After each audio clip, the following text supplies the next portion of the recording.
Okay, in this video we talk about Doctor Who, the Tsuranga Conundrum after this.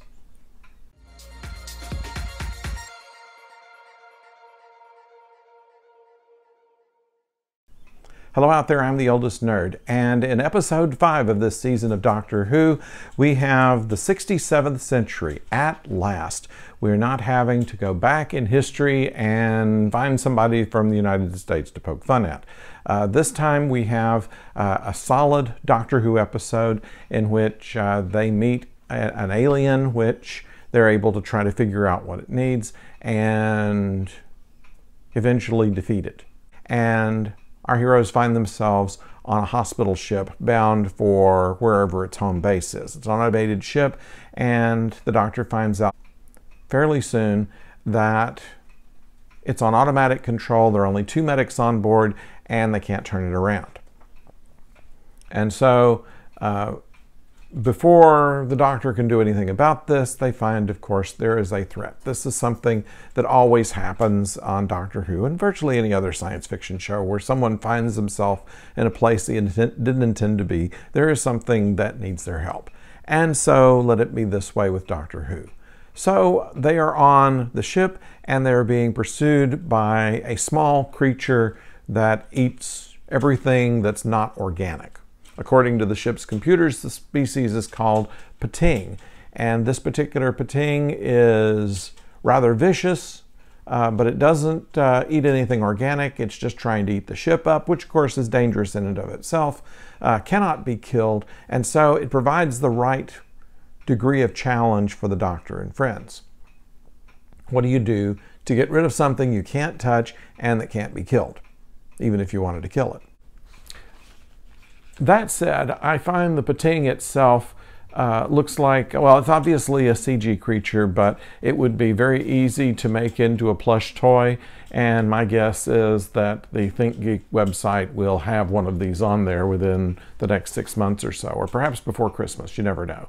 At any rate, it's one of these cute monsters. It's got teeth, and it is indestructible, and it is deadly, but at the same time, it's cute. It's something that no doubt is intended to make a toy later.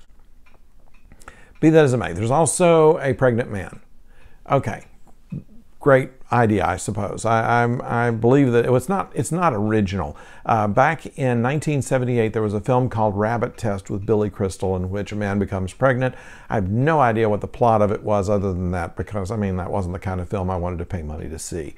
So I've never seen it, but I did see all the ads for it, and that appears to be where the idea for this came from. In this 67th century civilization, though, men give birth to boys, women give birth to girls. Interesting.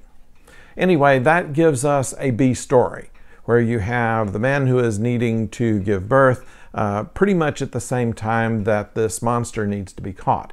And it reveals some of the problems that we have with multiple companions, in that the way television works, you need basically 2 people on the screen. If you have more than 2, the third person is just kind of observing. So in order to pair people up, it's always going to leave somebody out. Ryan and Graham, for the most part, were helping out the man. The Doctor was helping out the general. The engineer and the robot were kind of at odds with each other, and Yaz was just kind of left out there. She does have one scene with Ryan in which they are giving service to a relationship that is working its way up. I believe probably before the end of the series, we will see a closer relationship between the 2 of them. They're already friends. I think it's going to develop into something more. The doctor is asked what kind of doctor she is. She says she's a doctor of medicine, a doctor of science, and a doctor of candy floss, and a doctor mostly of hope. Okay, fine. It's not far from Tom Baker once saying that he was a doctor of many things. So, okay. But it's one of the few times the Doctor has ever really said what kind of doctor. It's only been done half a dozen times in the entire 50-plus year history of the show. She does wax poetic about the antimatter engine, a rather small thing for a big ship, but explains that it's like the iPhone, that what once took an entire room for a Cray computer is reduced down to something that goes in your pocket, the same way with antimatter engines.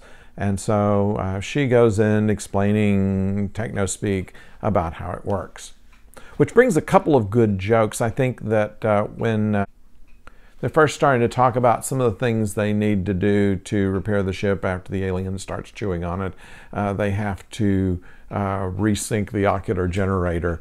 And Graham says, yeah, the old resync the ocular generator bit, which probably comes from Get Smart, an old American TV show about a secret agent. It was a comedy, and every time that they would do something very odd, like having a gun mounted in their finger, he'd say, oh, the old gun mounted in your finger trick.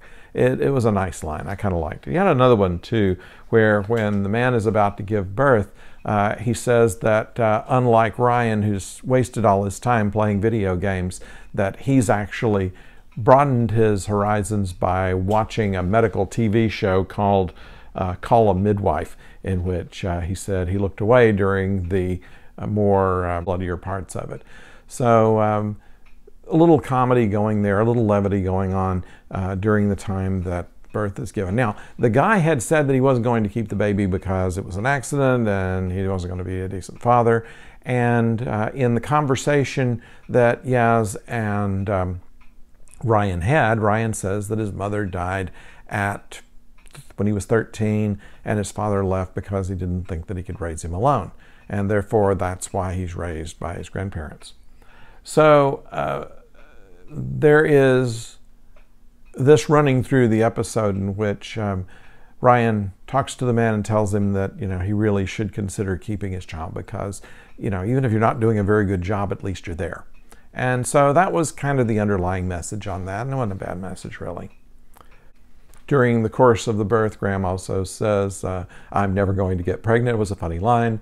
And also there was a line that Yaz did when the doctor was setting a self-destruct mechanism and asked her to come up with a number between 1 and 1,000, and she says 51. And says 51 is a good. There were 51 Federalist Papers, and gives another few examples of 51 before Yaz realizes that that's 51 seconds counting down to self-destruct.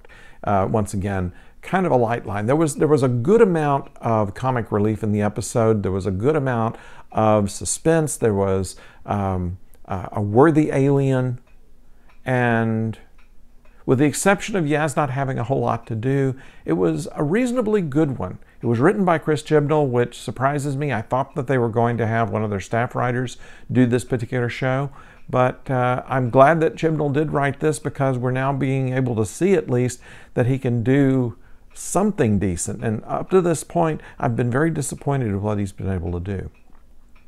So I'd like to know what you think about this show, this particular episode, and maybe even if you have a comment about what's going to happen next week when they're going to go back to Yaz's ancestors in 1947. Once again, another historical one. I don't know what to think about that, but we'll get to that next week. In the meantime, I hope that you'll subscribe and hit the bell to let you know when the next video is coming down. I'd love to hear from you in the comments. Please do let me know what you think about this show and other things. Until then, don't go far.